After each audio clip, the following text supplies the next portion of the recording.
If you haven't started your countdown yet, you might as well get to it because we're well under 20 with Miami going up against Miami, Florida, and Ohio on that opening night. I believe the Canes are still around a 17-point pick against the team from the MAC, and we will talk it up in regards to the progress being made to get Miami back to where Miami should be right here at Hurricanes Live, the voice of college football. Cam Underwood's here. State of the U is the place to be to track Miami football on a daily basis.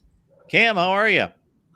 Good to be back. Good to see you guys and everything. I know that Justin was here last week doing a yeoman's job to fill in, and we appreciate him for that. But yeah, good to be here. Yep. I pounded Justin with the X's and O's questions. He loves those, so I'm sure that was a worthwhile conversation. Absolutely. Good stuff. Good stuff. Well, Miami's just flat out trying to get better, and this is a Miami team that, regardless of how much stock you put into an AP poll in which the team received no top 25 votes, I can't imagine when the last time that happened. Who knows? No top 25 votes? Probably maybe. The 70s. Yeah, I would have to go look. I'm not sure, but it's been a while. Probably. All right. Regardless, on the bright side, everyone, keep this in mind. 13 of the AP preseason top 25 last year did not finish ranked, meaning there were 13 other teams that did finish ranked that were not supposed to be ranked, according to the media, to start the season. That's a little high on the high end. They usually miss about 7 or 8 or 9, something in that range.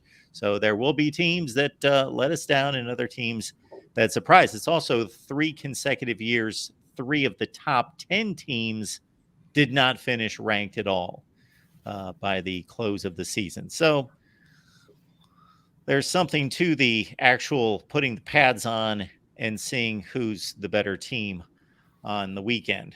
All right. Yeah. Surprise, surprise. Playing the games matters. So, Cam, this scrimmage that just transpired, I'm going to guess that's probably the most important thing we need to hit on the docket, and in regards to anything that came out of that means anything. Yeah, so people were able to get eyes on the team before Canes Fest this last Saturday. If you got there in time, there was a controlled scrimmage. I put some stock into it because, like, clearly you're working on the field in a practice situation. I don't put that much stock into it because I don't trust Mario Cristobal.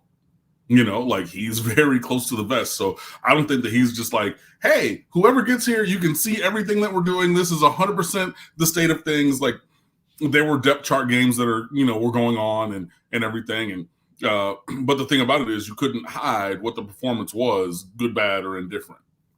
So Tyler Van Dyke starting to look like the Tyler Van Dyke we thought we had in 21, getting comfortable in the Shannon Dawson offense. That was really great.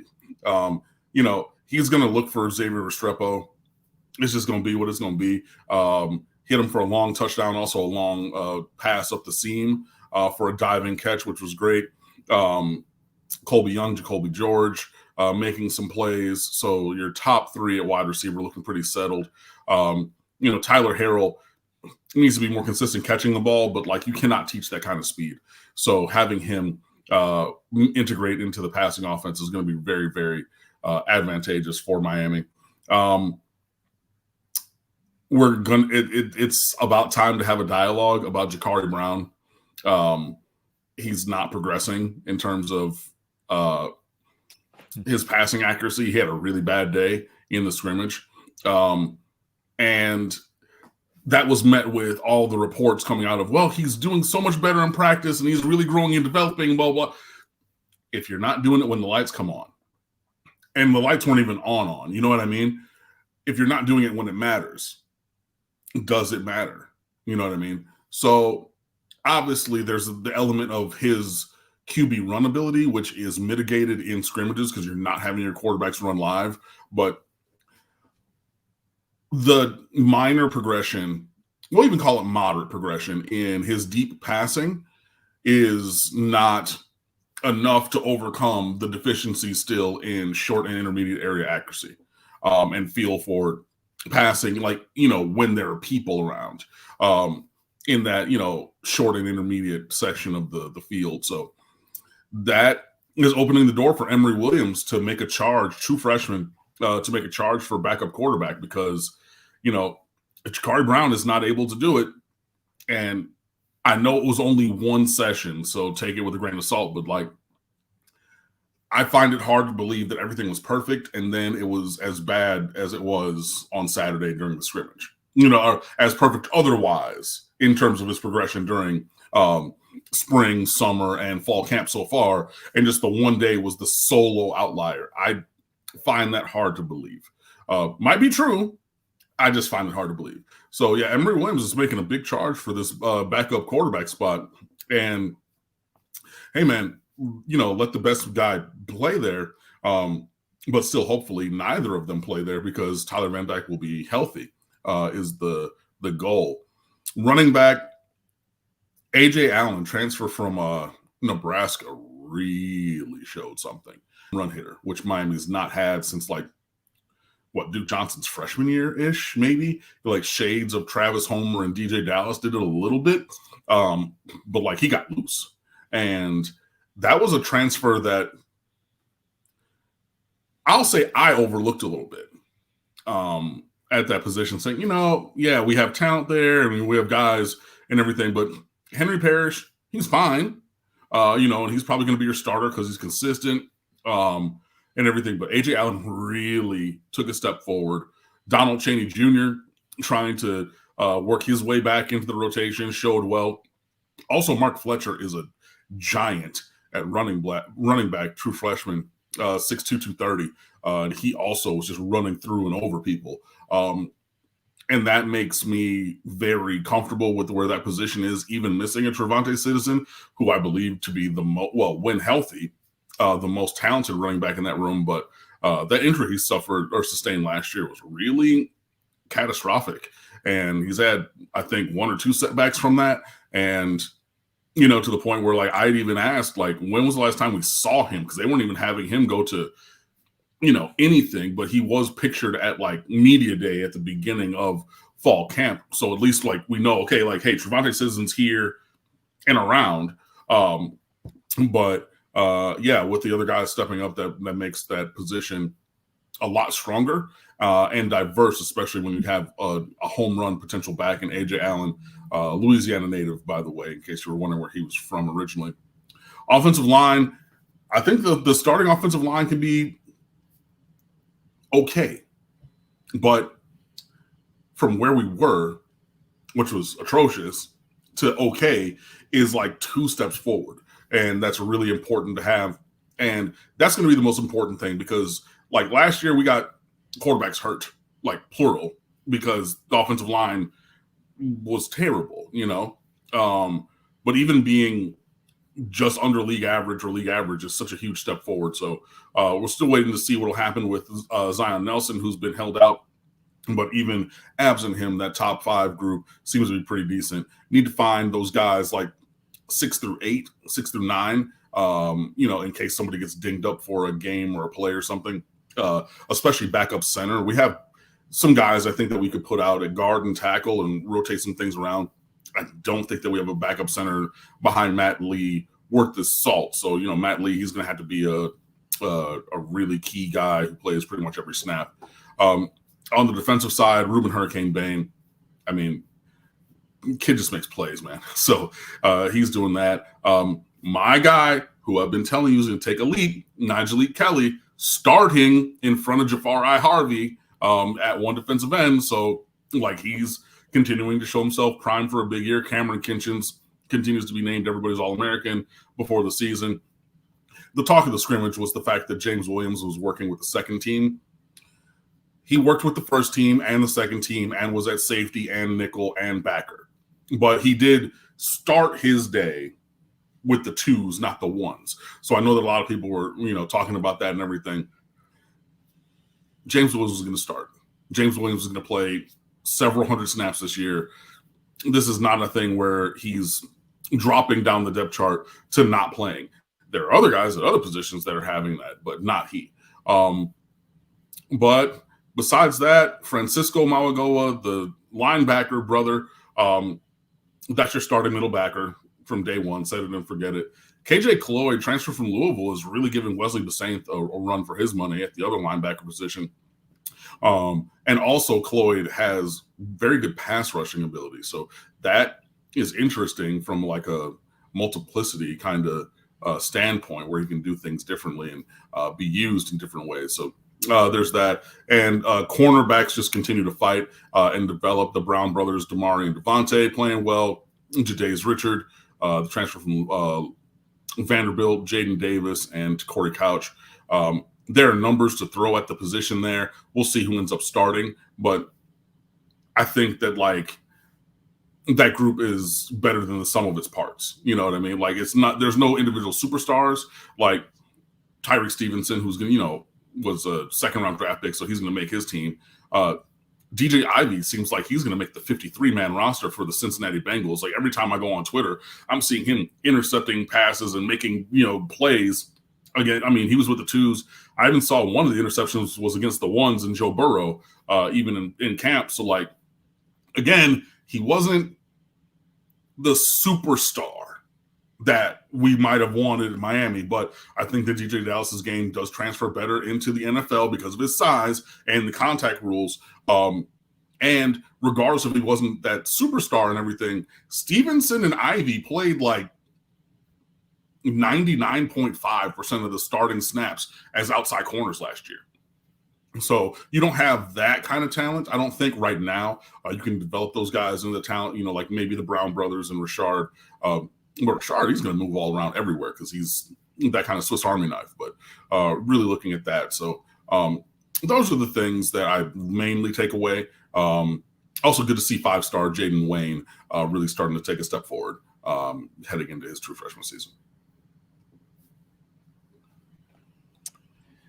Few things of note right here would be from a technical standpoint and operational. We had a couple comments made here in the chat by our guy Scottish, who's letting us know that the video link was difficult to find and we didn't have many people on here initially. That seems to be cleared up. We're gaining people quickly. We've got about 60 some on the line, and my StreamYard is not giving me the comments or the counter of the number of people on here as it typically does. So I was a bit concerned there for a second, but I've checked everything out. Watching online here, everything's there. People are making comments. I'll just have to reference YouTube instead. All right. So Reuben Bain could possibly be an early favorite for ACC Freshman Defensive Player of the Year kind of thing. Potentially, yeah. He can play outside, inside. He's had multiple pressures, multiple sacks. Yeah, this is just a guy who's going to, he's going to earn his way onto the field. You're not going to be able to keep him off the field. And when he's on the field, good luck stopping him. If you put him at end, sure, he's maybe a little bit smaller than you would like, shorter. And so he can get stymied by bigger defensive offensive tackles. But sliding the focus there, you're going to open up room for other guys to operate along the defensive line.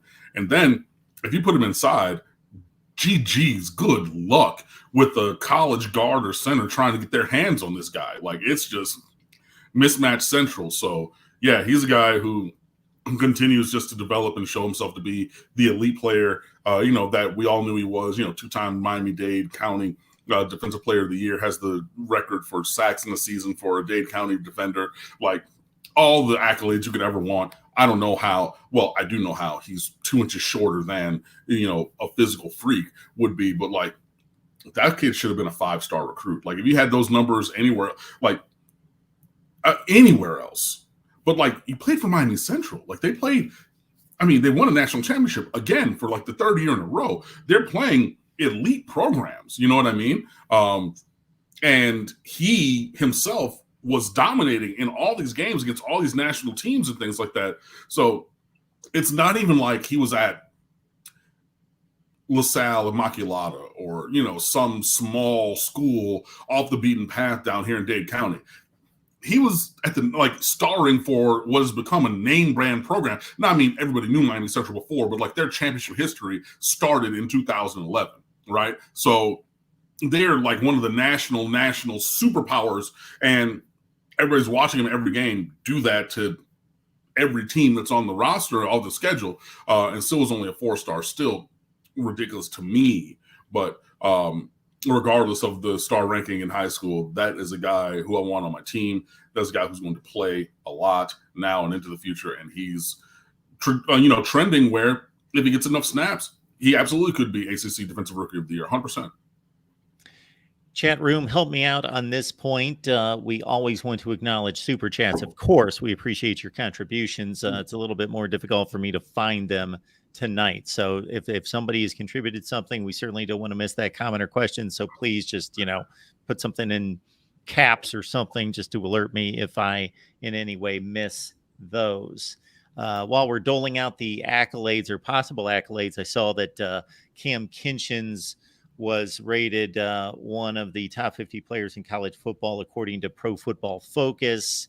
And he was very safely inside the top 50, 25 to 35, something in that range. Yeah, I think that's emblematic of the performance of the player that he is. ESPN had him lower at 58, 54, something like that. I think that's but had him as a consensus All-American. Yeah.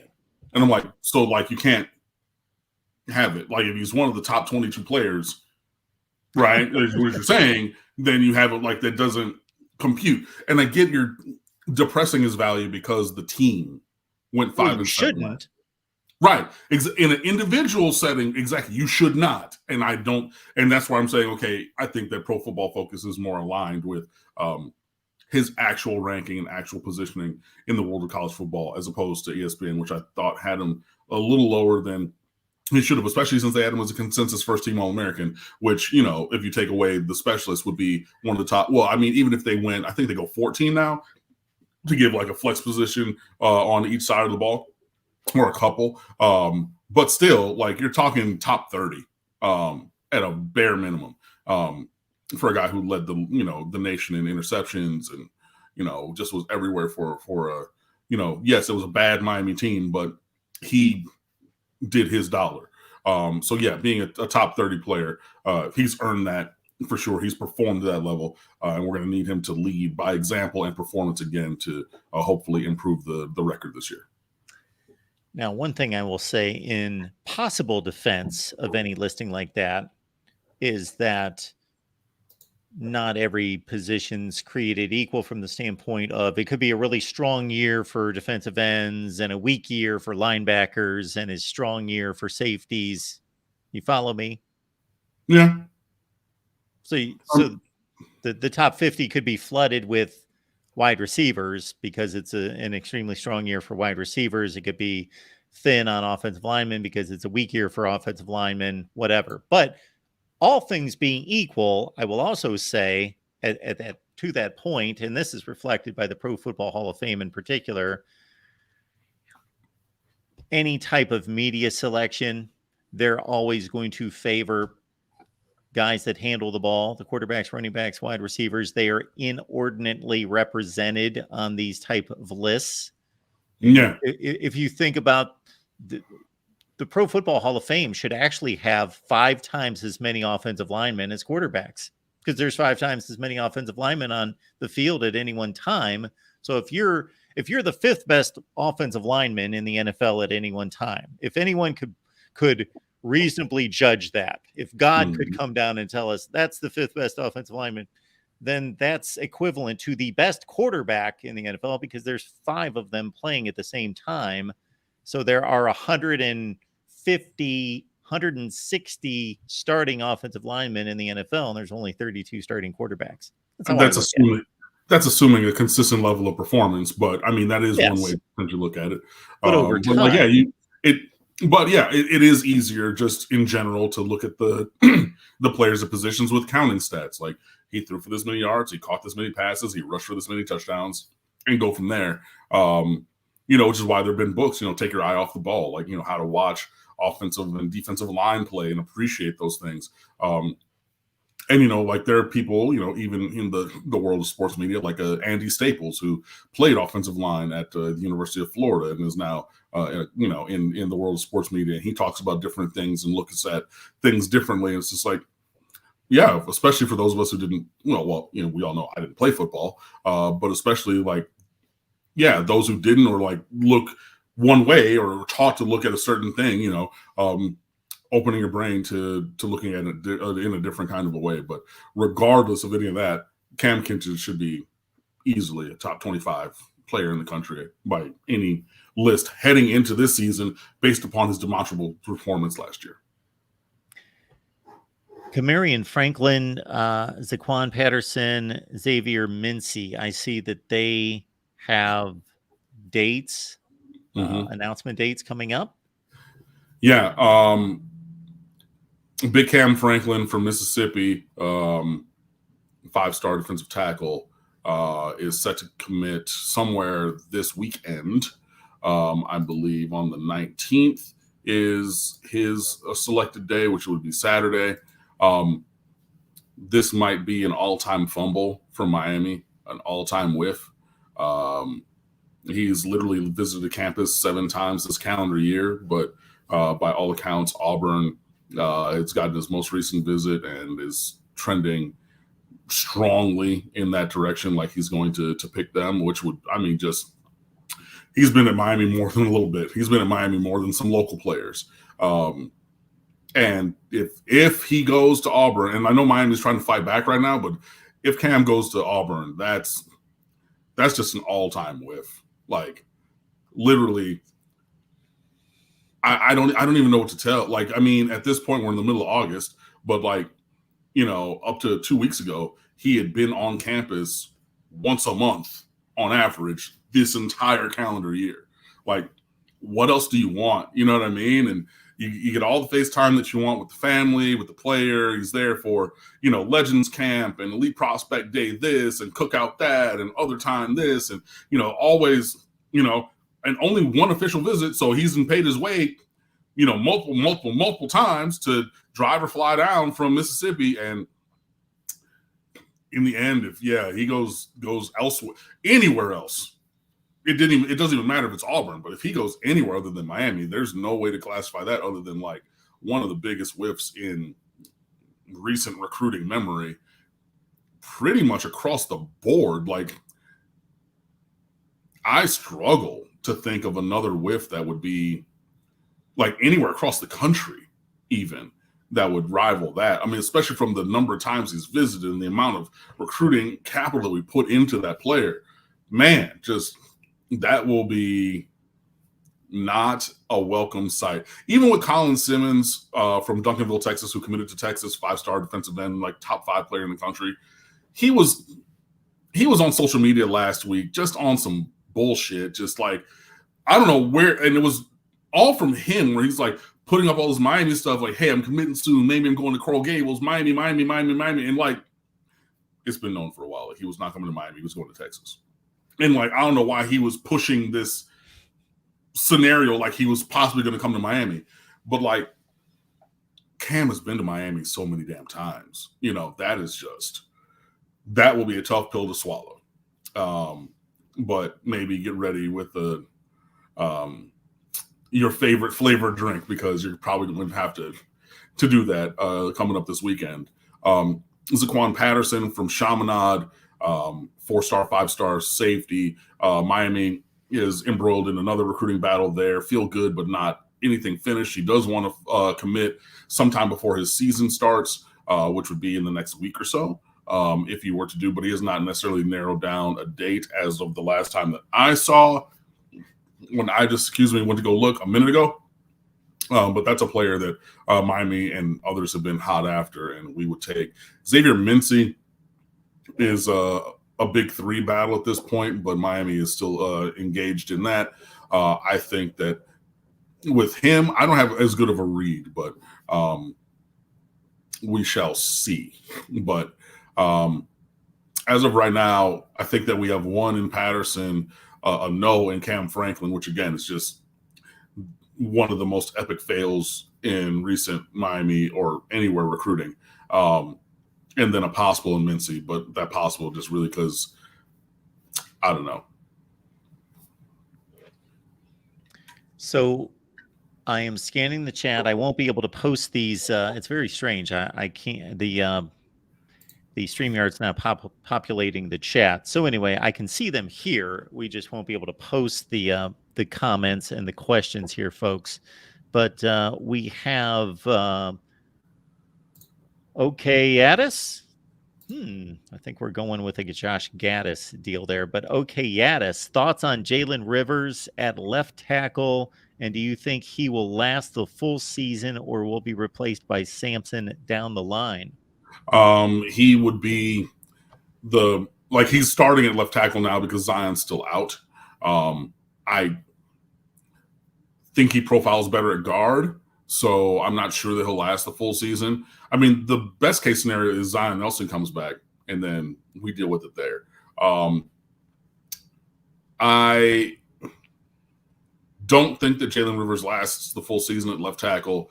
I don't know if it's going to be Samson Okunlola as a freshman stepping in halfway through or part way through his freshman season, or Zion Nelson coming back, or other. But I think that Jalen Rivers is probably the best available option presently, and sliding into that super sub / pushing somebody for a starting guard position would be the best utilization of his talents. But we still have an imperfect roster along the offensive line, so he's filling in at left tackle for the time being. I'm going to do heavy lifting here and type in these super chats manually. Kylorin, Miami Kane. Cam, your boy coach Joe is fantastic at recruiting. That is sarcasm from Kylo Ren because the defensive tackle recruiting leaves much to be desired. I saw somebody when I tweeted earlier about Cam Franklin potentially going elsewhere and said, hey, if we got David Stone, the 5-star from IMG, that would be okay. Yeah, I would love to have him. Sorry. Had a separate tab open, my bad. I would love to get David Stone, but it would still be an epic fail, in a vacuum of the recruitment of Cam Franklin, from how many times he's been to the resources that we put into it and all those things. That would still be a major miss. It would be the best pivot you could ever have to get David Stone to replace him. But when you talk about stacking chips and adding talent, wouldn't you want David Stone and Cam Franklin? And especially with a guy who's visited as much and you put as much into the recruitment as you have with Cam Franklin, that with in and of itself would not go away. It would just be a perfect recovery to get David Stone if Miami were to be able to do that. But the defensive tackle recruiting has left much to be desired. And, obviously David Stone is originally from Oklahoma. They have him number 1 overall on their board. They have not been shy about that. I've seen, videos from other creators and from other websites about that they're all in on David Stone, because the IMG guys, more often than not always, because clearly we got some from the West Coast who went to IMG last year, but it's over half the time they go back to their home region for college, even if they play at IMG in Bradenton. So, they're like, hey, we need to have that, scenario enacted. We're getting him, David Stone, back to Oklahoma, to OU, even though he played at IMG. If you have that and also the Cam Franklin whiff, yikes-a-bee in terms of defensive tackle recruiting. But, we'll see. Hopefully Joe's able to close on somebody, but it seems like a lot of also-rans, a lot of developmental 3-star guys at defensive tackle and no real game changers. And again, this class is supposed to be predicated on an elite haul along the defensive line, which was supposed to rival the offensive line recruiting from the 2023 cycle. That is 100% been the paradigm. You can see it from the visits. You can see it from the offers. You can see it from all the edits that they put out there, everything. You address the offensive line in 1 year. You get a couple defensive linemen like a Reuben Bain, like a Jaden Wayne. Great. Okay, cool. And then you're going to really look to invert that and really stack talent on the defensive line. And, we have some of the defensive end position, but defensive tackle looking a little bereft, and something got to change. We'll see what it is or when. I also have to think that David Stone is a little bit more important to Oklahoma, at least from this perspective. There are 4 and 5 stars falling out of the trees in Florida, and in Oklahoma, I got to think they're producing 4, 5, 6, 4 and 5 stars each year in the state. Now, Oklahoma has no issues with recruiting. They had roughly a top 5 class in the nation, but they have to go outside the state. So when there is that caliber of player in the state, I would think that there would be a higher sense of urgency to keep him there. Yeah, there would be for sure. But the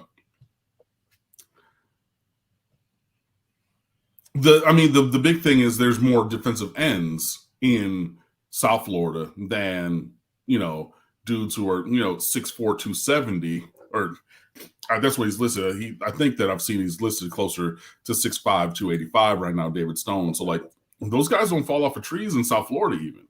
You know what I mean?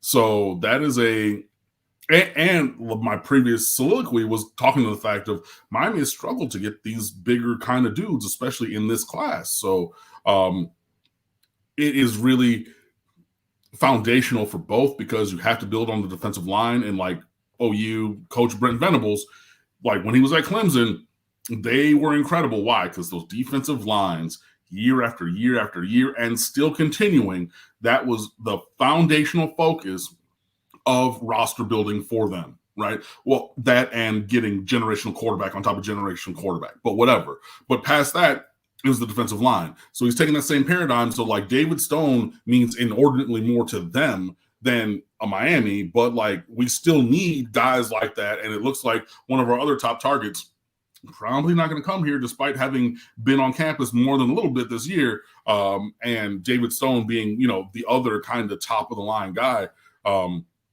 that recruitment is going to matter as well. But yeah. Kyle Loren, again, thank you so much for the contribution. Apologize that we could not post that as stated, but we got it up there in that manner.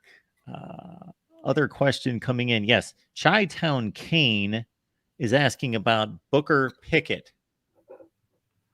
Booker Pickett is defensive end from Tampa. I think, hold on, let me look. I'm right on the list. Tampa Wharton. Yeah. 6'3", 205. He's a guy with a bunch of different offers as we look now. So he's a top 200 player in the country, top 30 in the state of Florida. Offers Florida State, Georgia, Miami, O State, South Carolina, and others. I mean, this is a guy that,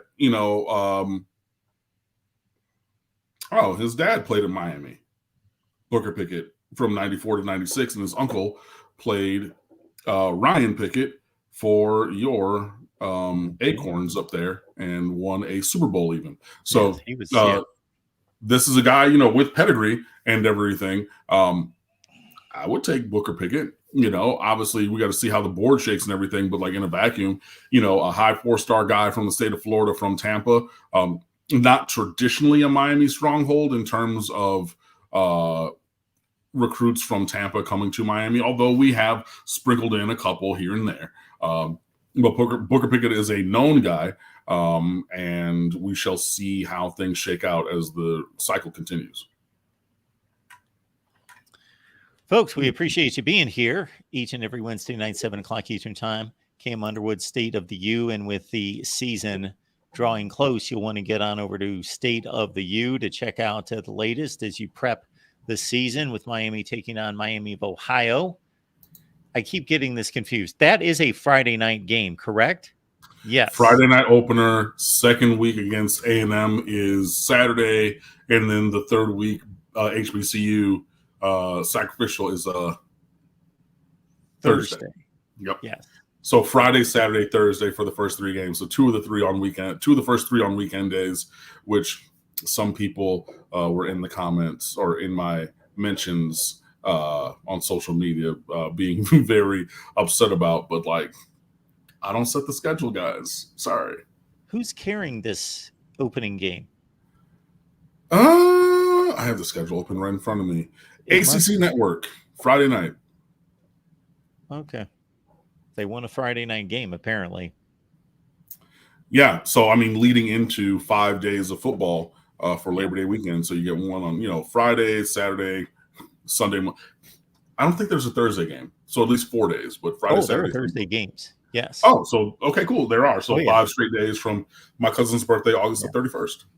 Nebraska, Minnesota, Utah, Florida. 2 pretty substantial games. Fox, ESPN games on Thursday night. Yep. Gotcha. All right, folks. I keep going up here, and I've got to check down here. I'm going to bypass questions on firing coaches who have not yet had a 2023 performance, but yeah, no. I mean, what are they asking about Salavea? Because they're going D-line and DB coach. So Salavea and then Adai. Adai, I don't think that you're not going to fire him. He's one of the best in the business. You're not firing Hall of Famer Jason Taylor, so stop that noise. So yeah, you're talking about Joe Salavea because the recruiting has not been where you want it to be. That's the only one that I could see on the list. But also when you have guys cross training and Akeem Mesidor getting better, Nyjalik Kelly getting better.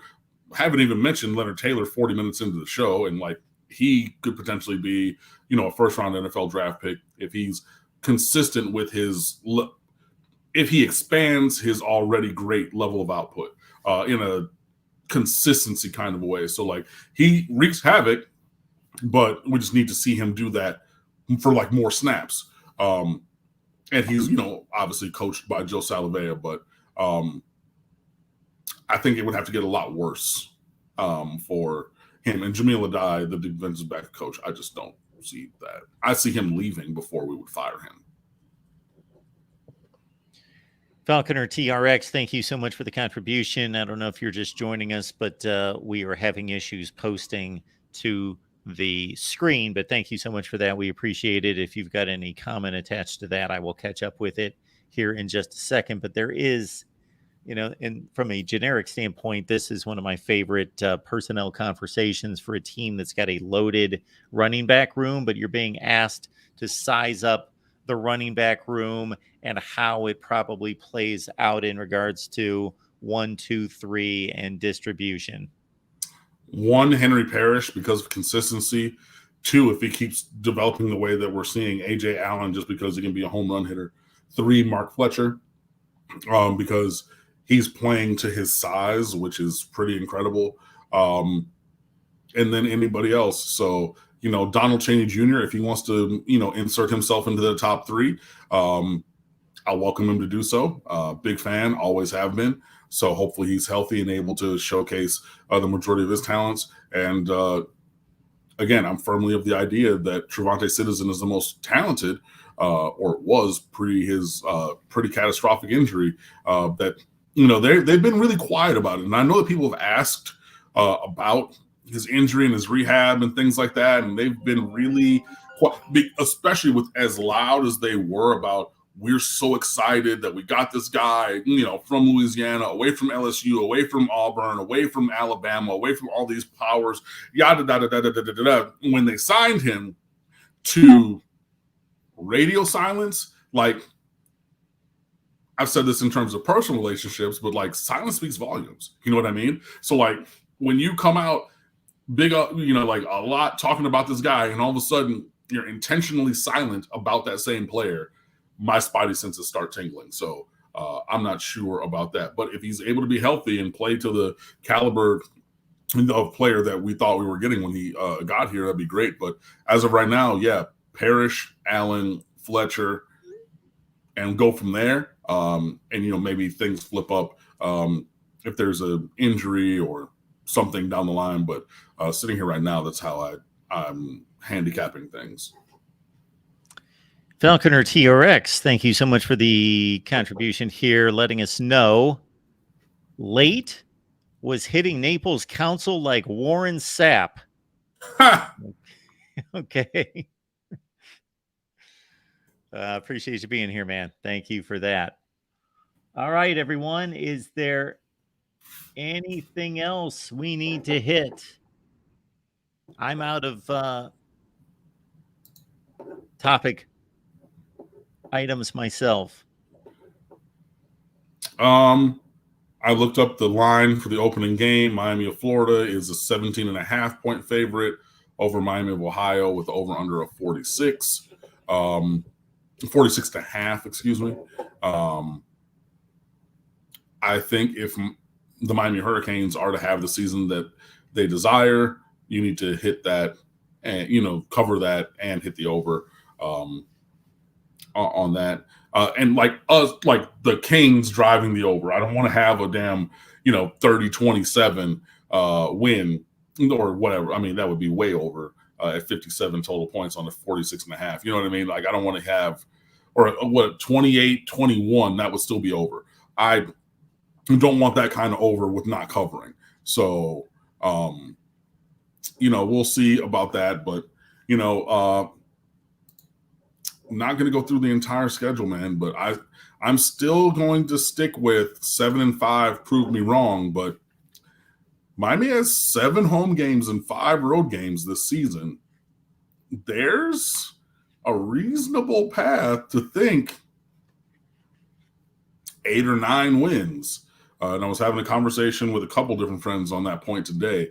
I'm not going to put those arguments forth, and I'm not fully buying them, as in I'm not buying into them, but like, it's not necessarily a far leap of logic, but it's going to take such an improvement in terms of performance from this team to be able to get to that level of, because I had one friend call me today. He's like, I think this team is like, you're going to like etch it in stone 9+ in the regular season. And I just, sheesh. I don't know about all that, but made a compelling argument. That's all I'll say. Not 100% bought in on it, but it exists. And it's not just the most random stuff you've ever heard, is all I'll say to it. You talk about a team that hovers around 500. The Red Hawks of Miami, 6-7 last year, lost the Bahamas Bowl to UAB, a pretty good UAB team, 24-20, so it kept it close in that one. Year before, 7-6. Year before that, skipped the COVID year. They only played 3 games. So again, starting in 2022, 6-7, 7-6, 8-6, 6-6. So they were a 500 program the last 5 seasons in the MAC, 7 offensive returning starters, 9 on defense. They do have their top 2 rushers back, and their quarterback is back. Avion Smith, 11 touchdowns, 5 picks. And their second leading receiver, although their top receiver had by far the most catches last season. So a quick thumbnail on Miami. I think most of us are a bit void on our Miami of Ohio. At least I am. I'll admit myself. They're down the list in regards to my study efforts for the preparation of the 23 season. Absolutely. All I remember is that the rapper Plies, he played college football at Miami of Ohio before starting his rap career. That's the fun fact, singular, that I have about the Miami Redhawks. So yeah, I have a more conventional fun fact, not anywhere close to that nuance there, but I'm sure you're familiar with soon to be Hall of Fame quarterback from Miami of Ohio from the 2004 NFL draft. Indeed, Ben Roethlisberger. Yes. Who my cousin wanted to put him into the old NCAA video game, but you did not have the length of letters character limit for his last name. So my cousin named him Ben Roth, R-O-T-H, as his created player for a recruit going into NCAA whatever year, 05, 06, 07, whatever year it was that he did that. And speaking of character limit, also a Miami of Ohio product, going back decades, but then later was the head coach at your former favorite team as a child, would be one Bo Schembechler. Indeed, Bo. Yes, and Schembechler Hall, still there on the campus of the University of Michigan in Ann Arbor. That's all I've got. Travis Prentice, who carried the mail for the Cleveland Browns for a few seasons, was a running back product from Miami of Ohio. That's what I've got. Yeah, that was maybe going to be, if I really searched my brain, the last thing that I was going to say. So I'm sure they've littered the NFL with, I'm sure they typically have 2 or 3 players in the league, would be my guess. Right. But I mean, how often are you scouring rosters for like the 52nd and 53rd guy, which I would assume some of those guys were. But hey, whatever. Excuse me. Jesus. All right, folks, I'll give it one more look. Falconer X, thank you so much for this. Falconer X is asking TRX, did you talk new QB sign?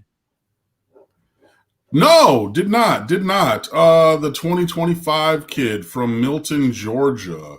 Lord, I gotta go. I forget his name because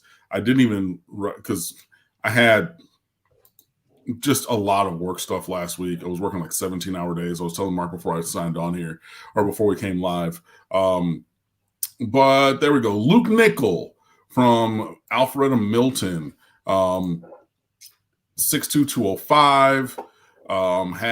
He's currently rated as a 3-star, but will probably rise as that rating will rise as it continues through his junior and senior years.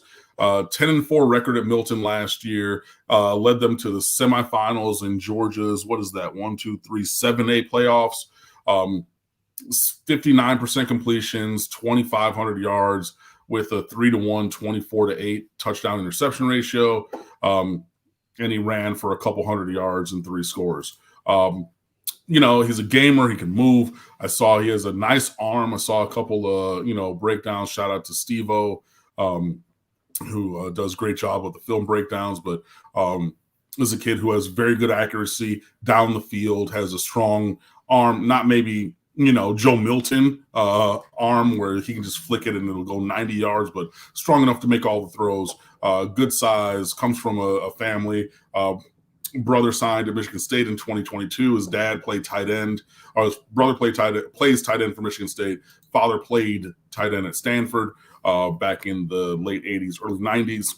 So it comes from a football family, knows what he's doing. And again, he led Milton to the state semis in Georgia's largest classification as a sophomore, as his first year starting. So this is a guy with talent who projects, hopefully well. We'll see. It's 2 years because he still has his junior year and senior year of high school to go. So there, is room for him to develop into a very, very top end player, or for Miami to look in a different direction if his progression does not go in the way that we would like.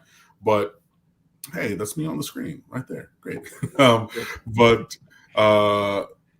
So this is a guy who, we are on early, obviously, to take that commitment, has offers, Georgia Tech, Duke, Boston College, Cincinnati, East Carolina, and things like that. But again, remember, please, he's just about to start his junior year of high school. So we will, continue to follow him through that. But I like at least the move to get a guy early. I like the move to go confidently in the direction of your dreams. If that is the evaluation that you're having and you believe that fits, then go and do that. I would love if we were able to find a way to make a move at my cousin Bryce Underwood, my play cousin from Belleville, Michigan, like the number 1 overall player in the 2025 class, but he's probably going to go to the University of Michigan. But Luke Nickel, that is definitely not a player, not a bad player to take. There are better bigger names on the board, even if you exclude my love of Bryce Underwood, because last name's Underwood. And if you go back far enough, I'm sure that we're probably related deep down somewhere, because that's just the way that it goes, especially when we're from similar areas. But a guy like George McIntyre from Brentwood Academy in Tennessee is a 4-star, borderline 5-star guy. I know he has a Miami offer. I don't how things are going in terms of that. Lord Jesus, I need my mother to stop texting me while I'm online. But Achilles Smith Jr. from San Diego Lincoln, son of Achilles Smith, he just committed to Oregon. I know that was another guy that had a Miami offer, although he was probably always going to go towards Oregon. But there's other guys on the board, and if they prove themselves worthy, then maybe Miami goes in a different direction. But especially with needing a quarterback every single year, I'm not opposed to taking Luke Nickel early. All right, folks, the weird imaging right there is my feeble attempt to try to be able to post these super chats and acknowledge all of these. So I don't know why it's giving us this double screen, but that's what it is. So let's catch up with them. Falconer TRX, thank you so much for that. Wasn't there an Underwood in House of Cards? HBO. Yes, I told this story a long time ago, but long story short, I have an uncle named Frank. His last name is not Underwood, however. He married my aunt, whose last name was her maiden name was Underwood. But I had my other uncle text me randomly. He goes, "Yo, what's up with your Uncle Frank?" And I'm like, "What?" He goes, "Yo, your Uncle Frank is wild." So I'm like texting my cousin, I'm texting my aunt, I'm like, "Yo, what's up with Uncle Frank?" Because the character's name was Frank Underwood on House of Cards, played by Kevin Spacey at the time. So yeah, that is true. Miami traffic is number one, and that is not a good thing. Lord Jesus, that's why my days were like 17 hours last week. Hey, Cam, are you drinking the Kool-Aid this year? No, 7-5 proved me wrong. Why do we keep losing recruits? Depends on the recruit, and there's different reasons. Sometimes it's money, sometimes it's fit, sometimes it's lack of communication, but there are those things that go in there as well. Try looking up, is Ladson Jr. outside of the top 4? Yes, he is outside of the top 4 LFG. Anything that we get from Frank Ladson, I think, is bonus, but I mean, I named 5 or 6 dudes when I was talking about wide receivers earlier, and I'm only now mentioning Frank Ladson because you mentioned him. Jahfari Harvey thoughts. It seems like he's lost his starting job. Yep, and I told you why, because Nyjalik Kelly is taking capital T, capital L, the leap this season. But even with that being the case, Jahfari Harvey is going to play a major role on this team. So please don't get that twisted. Like it's not to the point where like he's fallen off the depth chart and won't play, but like even with the way that he is, or even with his performance previously, I'm cashing in all of my options to buy Nyjalik Kelly stock. Like I am firmly on that one. Falconer TRX, daughter number 2 is at the U on Monday. Campus is different. But the campus is transformed even in the 20 years since, Lord Jesus, it's been 20 years since I graduated. Wow.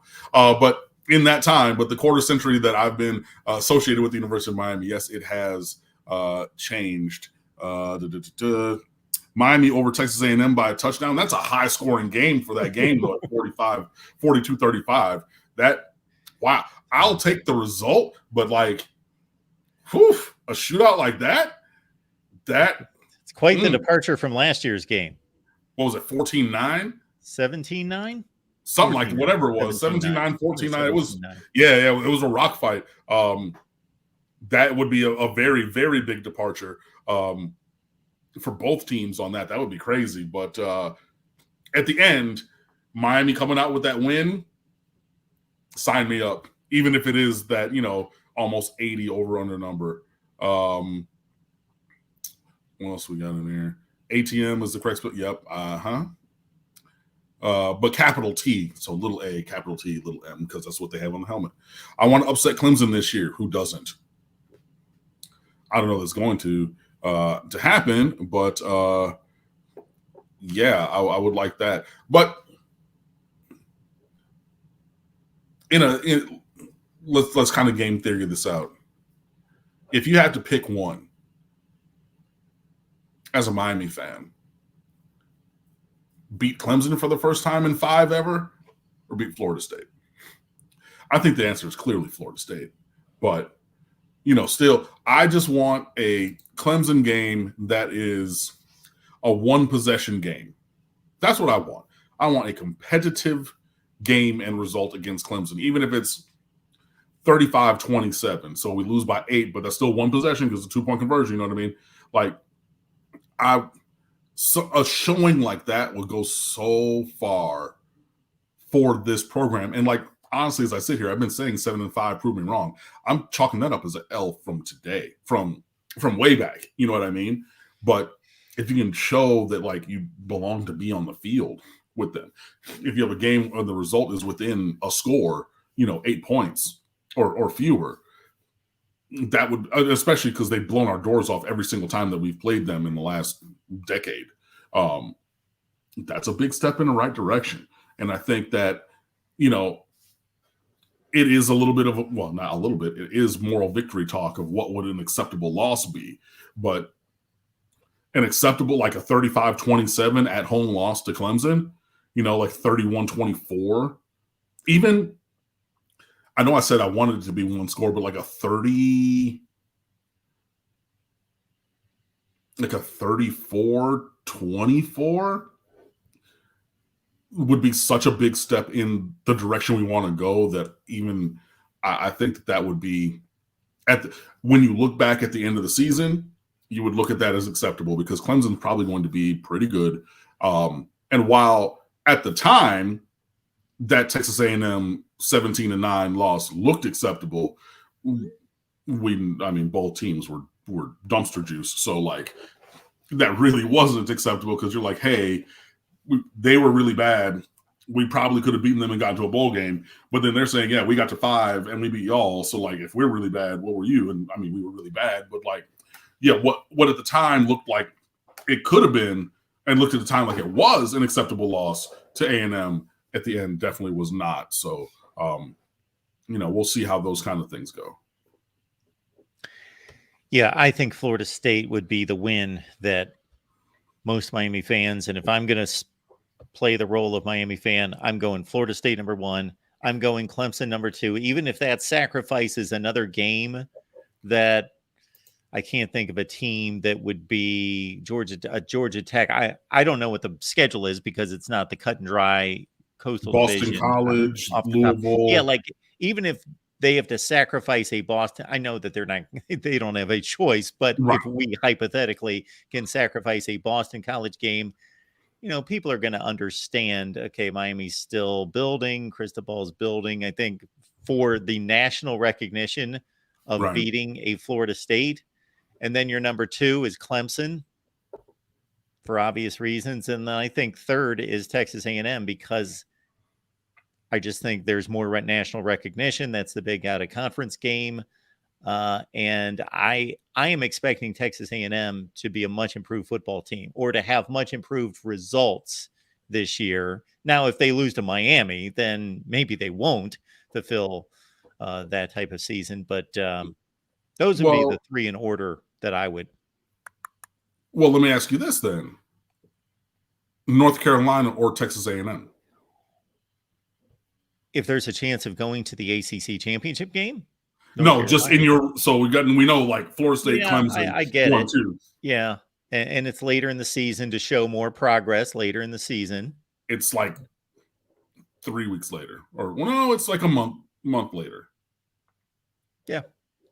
Okay. That sways me toward North Carolina being number 3. I just think that those are clearly like the top 4 and just was kind of interested. But we respect all opponents to beat them. I really want to see what happens with A&M because, they brought a fox into the henhouse with Bobby Petrino, which I think is wild for Jimbo to do. But, would love to get that win for a variety of reasons. And also, again, North Carolina, not just because it's North Carolina and not just because it's a conference game again, but because it's later. Let's say this team finishes 7-5. If they start 3-5 and finish 7-5, the viewpoint, the perspective that people will have on that versus just kind of middling along 4-4, 5-4, 5-5, and then the result 7-5, where it looks like there's dramatic improvement push toward the end. Same record, but I just think it has a different look. I think so too, but also you're talking in November going into Carter Finley of NC State winning, going up to Doak Campbell in Tallahassee winning, beating Louisville and then going up to Alumni Stadium and Chestnut Hill the day after Thanksgiving and winning, in your scenario of being 3-5 and then all of a sudden winning those last 4.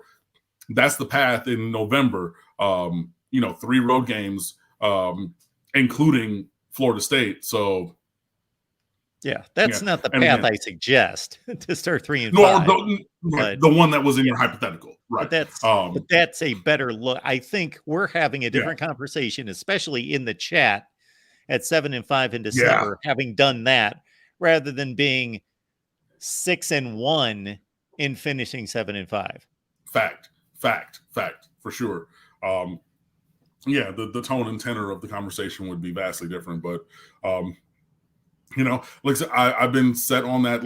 And again, the over/under for this year is 7.5. So I really think that mine is going to be at that number, either right under or right over. I think it's a perfectly placed over/under number for this year. So yes, either that 7-5, 8-4. I lean 7-5 just because I've seen things go sideways here more often than not recently. But it will be interesting. And we're only a couple of weeks away from a Friday night opener for the Canes against the Redhawks of Miami. And I'm going to get out of here a little quickly today because we are only a day away from my birthday. Turn that up. You already know. August 17th, the most awesome day in the history of the world. So happy birthday. Thank you. I appreciate that. But stateofyou.com, we're always open there for you. I got to finish my defensive ends preview. I got a bunch of great stuff coming to you this season. We appreciate you guys. Thanks for watching. I'm going to go turn up for my birthday. So thanks for watching. I'll see you guys sometime. Falconer TRX, we see you one more time. Lose to Texas A&M early, then beat Texas A&M in the playoffs. Okay. I mean, if it were to go that way, I would accept that as the order of events. So if you have to get the first one to get the second one, then fine, I'm with it. But yeah, man. So I think good week back. Good to see you guys. I know that you're probably clamoring for DeTavio to come back, which we can probably make happen and everything. But hey, always a pleasure to be here with you guys. Great to see you. Great conversation, and clamoring for DeTavio, but not in place of you. Just more Miami talk, just a different angle. Yeah, he's phenomenal. You're phenomenal. Right. You both know it. Appreciate you, Cam. You make this show go. You know that. So we appreciate you. Happy birthday. Enjoy it to the hilt. And we're out. See ya.